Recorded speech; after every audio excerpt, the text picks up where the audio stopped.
छात्रों, हमारे चैनल में आपका स्वागत है। मैं उन छात्रों के लिए आज एक ज़रूरी चीज़ लेकर के आया हूँ, जो ये कहते हैं कि हमसे ये नहीं आता, व्याख्या हमसे करनी नहीं आती। तो मैं उन छात्रों के लिए बताना चाहता हूँ कि व्याख्या हम कैसे करते हैं, व्याख्या हम कैसे करें। तो पहली बात तो ये है कि किसी भी काम को करने से पहले हमें ये पता होना चाहिए कि जो काम हम करने के लिए जा रहे हैं उसका मतलब क्या है, उसका क्या सेंस है। तो जैसा कि यहाँ परीक्षा में आता है कि प्रस्तुत गद्यांश की संदर्भ सहित व्याख्या कीजिए। तो हमारे कुछ छात्र ऐसे हैं जो कक्षा 12 तक तो पहुंच गए, लेकिन उन्हें अभी तक ये पता नहीं है, ज्ञान नहीं है कि व्याख्या का मतलब क्या होता है। कुछ तो ये करते हैं कि परीक्षा में बैठेंगे, देखेंगे तो देखेंगे यार इसमें तो कभी हम जानते ही नहीं, इसमें क्या लिखें।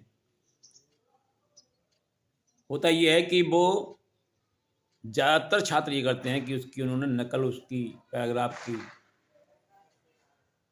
उतार देते हैं जो दिया हुआ होता है, और कोई ध्यान विशेष नहीं देते।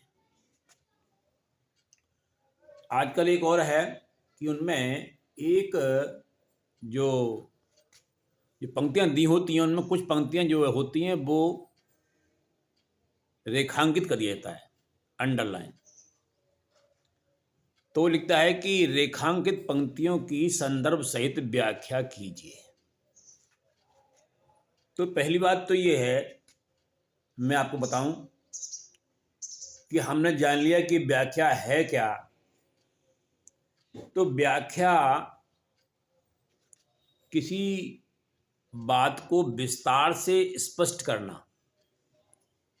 किसी बात को विस्तार से दिखाना कहना चाहिए। जो एक हमारा जो जैसे हम कहें कि सामासिक एक रूप है, उस सामासिक रूप का विग्रह कर देना,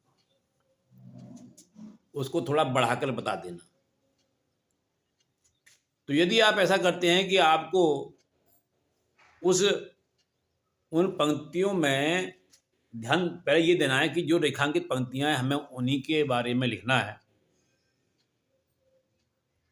और जो अगली पिछली पंक्तियां हैं उनसे हमें पता लगता है कि इन पंक्तियों का आशय क्या हो सकता है। अब आप कहेंगे आशय क्या चीज़ है। तो आशय का मतलब ये है कि कभी कई बार ऐसा होता है कि कोई बात कही जाती है तो उसको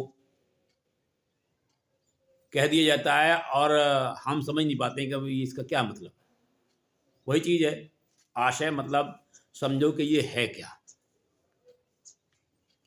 तो कहने का मतलब ये, जो उसमें कोई भी अगर ऐसा कोई शब्द है, कोई कठिन शब्द है, तो पहले उसके बारे में सोचिए कि ये क्या हो सकता है। तो अगर आप थोड़ा सा भी अगर बुद्धि का इस्तेमाल करते हैं तो जो पहले पंक्तियां दी गई हैं उन पंक्तियों को पढ़कर ही आप अनुमान लगा लेंगे कि इन दो पंक्तियों में क्या आशय हो सकता है।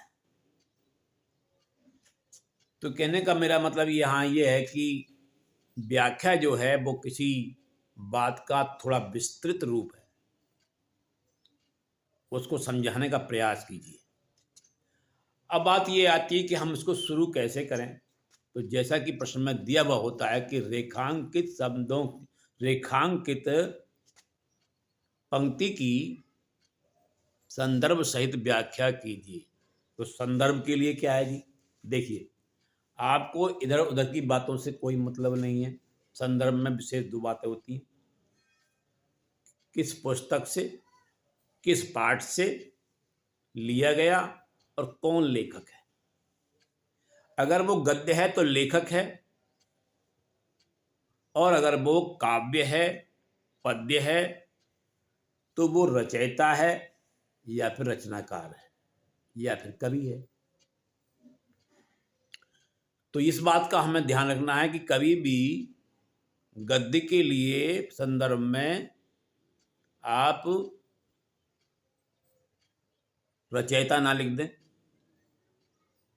ये रचा गया है, लेखक लिखें, और पद्य में लेखक शब्द का प्रयोग न करें। तो ये मैंने बताया कि व्याख्या क्या है। अब आप क्या करते हैं आगे, आप पहला हेडिंग आपका संदर्भ हो गया, अगला हेडिंग होता है आपका व्याख्या। तो व्याख्या में जैसे मैंने बताया, आप शुरू की पंक्तियों को पढ़िए, उनमें क्या है उनको आप कुछ थोड़ा इधर उधर करके वही आशय लेते हुए आप उनको लिखें।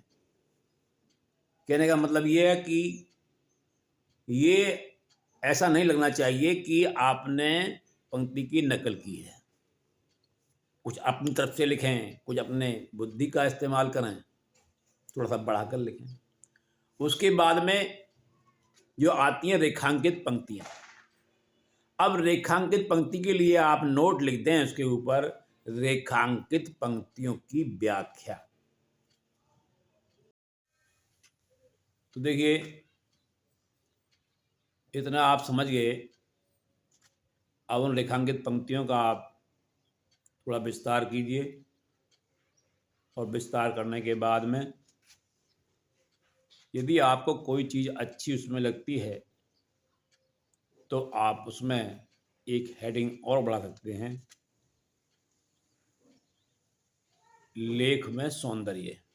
सुंदरता क्या है, क्या चीज़ खास है, क्या अच्छा लगा, तो ये आप लिखेंगे। तो इस तरह से जो है आज मैंने आपको ये गद्य की व्याख्या के बारे में बताया।